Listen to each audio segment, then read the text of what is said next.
Gray hair, looking good, but you're exasperated totally by your friendship.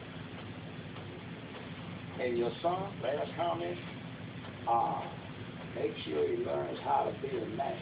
So keep that in mind. Baby, baby, baby, baby, baby, baby, baby, baby, baby, baby.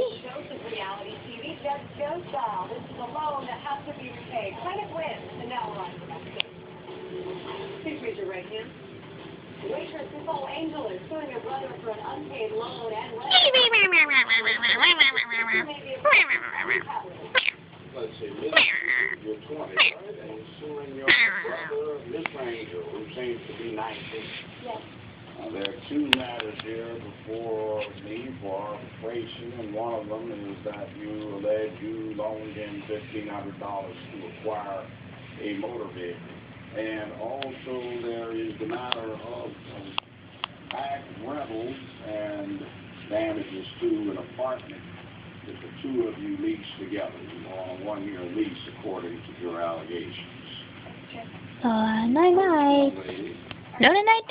What are you doing? For a car because he needed to get back and forth to school, and he agreed to pay for it. I was promised it.